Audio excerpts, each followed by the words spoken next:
Yes, murakoze cyane rero nk'uko twari tubabwiye ko tugarutse mu kandi ka voice ka kabiri. Uh, izi KYC turi kuvuga mwibuke ko KYC nicyo kintu gikorwa cya nyuma. KYC nizo mbaraga za nyuma. Sinzi abantu wenda ntago twese tubifata kimwe, tubyanariza kimwe, tubyumva mu buryo bumwe, ariko KYC muyifate nka KYC. Reka ngira abantu inama, OTC Group tugerageza kubafasha, kubagira inama. Turabizi ko iyo dutanga ubu buryo bwo kwigisha abantu, gusobanurira abantu, turabizi ko tuba tubwira abahanga benshi, tuba tubwira abantu bafite ubwenge kandi bazi no kwanariza, tukafasha na ba bandi wenda batabizi.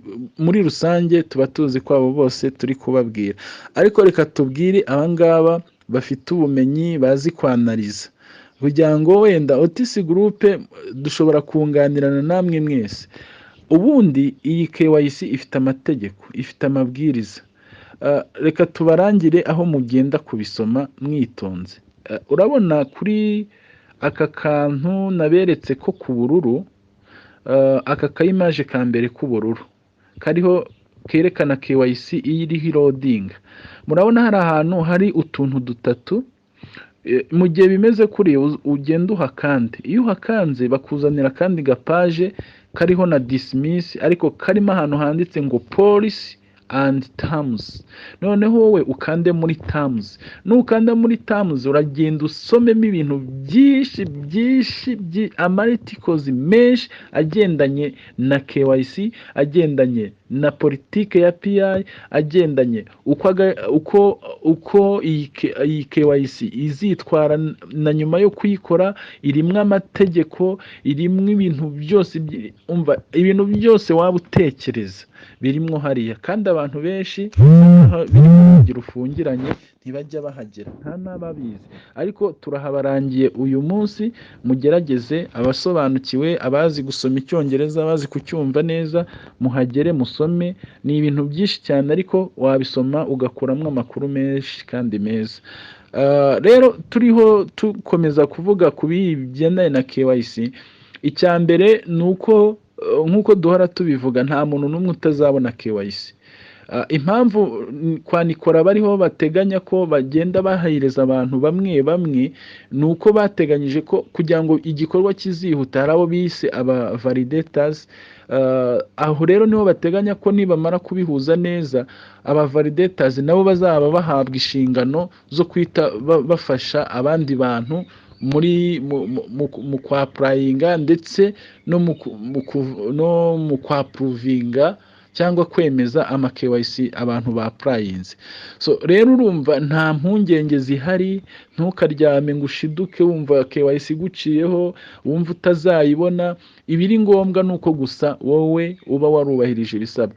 Noneho ngarutse rero kuri uwo muntu w'umumotari ejo, uyu muvandimwe, kandi ndamushimira cyane. Ejo angezeho mu by'ukuri naratangaye. Yari yagize amahirwe yo kubona KYC, ariko KYC ije iwe yasanze atiteguye, ahubwo kuba atarahise yapurayinga, navuga ngo nandi mahirwe yagize, kuko iyo yapurayinga n'ubundi byari kuzaba feyira. Ni ukuvuga ngo kuri bya bintu twita amazina name appear byarimwo fote, byarimwo amakosa, ntago byamacingaga na requirement zihari. Ni ukuvuga ngo kandi yakora KYC ntibari kumwangira, bari kumwemerera, ariko bazajya gukora approve bagasanga ntiyujuje ibisabwa, iyo konte bakaba banayibaninga. Murabizi ko ayo mategeko arimo aho bavuga ngo if your names not match the data of document, official document will rejected. Ibyo byose biba birimo, baba barabitubwiye. Ni ukuvuga ngo umwitwarariko w'umuntu ni ku giti cye, kumenya ngo ugiye kwiroha muri KYC ubundi koko uwubahirije ibisabwa. Ibi byose nibyo twahereye kera tuvuga, kuko tuzi ko twarabivuze cyane, niho ho gutegura exeta kugira ngo uyitsinde, kugira ngo ikizamini ugitsinde uhabwe diplome. Niba rero ugiye kwiroha mu kizamini utarabanje kwiga, urumva uzatsindwa. uwo mumotari ngira ngo ahari ari kunshimira kubera ko naramufashije cyane, yaranabimbwiye aravuga turamfashije kubera ko mu by'ukuri ibintu byinshi iwe ntago byari bikosoye, we yiboneye KYC kuko tuyivuga hano gusa. Arangije rero aravuga ati reka nanjye mpite na applying.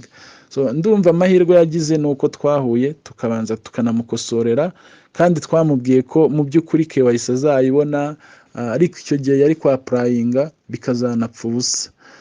Tugenda rero dusoza tugana ku musozo, twavuga ngo iyo hano wamaze kubona amahirwe y'uko KYC bayakiriye, icya mbere hari iyo bakubwiye ko utabashije kuyibona muri abo bantu, urabona ntago bagusezera bakubwira nk'umuntu birangiye, bakubwira see you soon. Ni ukuvuga ngo ntago wenda babanje bakubwira we are sorry kubera ko abantu twariho dushaka gufata, niba utabonetse ubwo byarangiye, ariko nyuma bakahita baguha n'akandi ka message bavuga see you soon. Ni ukuvuga ngo ntago bakuretse nubwo uwo mubare wabo bafashe urangiye, ariko nawe baracyagutekereza. Bakaba bati niba dokima zawe wazitanze tuzazirebaho, niba utazitanze tuzabonana nawe, tuzongera kugarukeho nta kibazo. Noneho iyo wabikoze neza rero bahita bakubwiye bati wowe you are welcome, baguha za congratulations, bakanakubwira ko your KYC ya bypass bayemeye, ndetse habamo n'uburyo bwitwa validators iyo uri interese yo kuba wabwa applying. Muri makeya ibigendanye na KYC amakuru menshi avugwaho nayo ngayo. Tubwira abantu ngo ni uguhora turi maso, ugize amahirwe iyo KYC ukayibona ni byiza, uyitwareho neza, urebe ko ibintu byose uri ku murongo, kuko nyuma ya KYC hari igihe utabona andi mahirwe warabikoze nabi. Urugero ni nk'urwo rwo kuba watanga KYC irimwo amategeko bagaragaje kandi wowe ukabirengaho ukabikora nabi, icyo gihe urumva ko byaba ikibazo. Niba bakubwira ati amazina yawe yanditse nabi, adahuye n'ibyangombwa neza, bidakosoye uko byasabwe, ibyo bintu tuzabitwika cyangwa se ntacyo bizamara, nk'uko babivuga nyine mu ngingo ziri ahabanza hariya. Urumva icyo gihe ubikozeho ukabirengaho waba wihuse cyane kandi ukabikora harimo amakosa. So amakuru yo ni menshi cyane rero, murazi ko ibindi biri kuvugwa, haracyarimo ibigaragaza consensus y'agaciro, igena agaciro PI yazaziraho. Muzi ko ikintu cya mbere baduhishe ni ukumenya igiciro cya PI, kandi turabibashimira, bazakomeze bakiduhishe, ibintu bizabanze birangire neza bijye ku murongo. Ntekereza ko ariho buri wese azishima kumenya imvune yavunitse n'igiciro kikaza. Indi update ni uko abantu bategereje kongera kwiyandika batariyanditse muri P-chain mall. Murazi ko rira niryo soko ry'icyitegererezo, twarabivuze kenshi, bamwe ngo ni ibya OTC, ngo ibyo bintu ntaho ngo babivuze, ngo nikora yabivuze he, ariko ababashije kutwumva bakadukurikirana twarabibasobanuriye. Iriya P-chain mall itandukanye n'andi masoko arenga 25 ahari ategereje. P-chain mall ifite umwihariko kuko niyo yonyine nikora yahaye uburenganzira bw'uko yandikwa muri systeme ye, ikaba no kuyiaccessinga bigusaba kunyura muri P-browser. Bivuze ngo nta rindi soko na rimwe ryifuza gukorana na PI ryahawe ubwo burenganzira. Ubu rero bari muri maintenance ishobora kuza kurangira uyu munsi ku itariki 28. Bivuze ngo babandi batiyanditsemo abishoboye mwakwiyandika. We never know, amakuru yose yo wayaboneye kugiye ukayakoresha neza aba yazakugira umumaro igihe utazi. Update rero zibarakahoraho, zibarakagaruka, uko tuba twazibonye turazibaha. Ibi byo twababwiraga ku byerekeranye na KYC, ntihagire umuntu ubahangayitse yumva KYC buri gihe yamuhahamuye. Ubikore neza witonze, notification nuyibona twakubwiye uko byitwararikaho, twakubwiye amabwiriza barimo, ikindi twakubwiye intego, ugomba kwitondera ku bintu bigendanye n'amazina yo wuzuza, uko amadress uyashyiramo, ibyo bita liveness, bwa buryo system igusaba. Hari uburyo buba burimo kurabya indimi, hari uburyo burimo guhumbya amaso.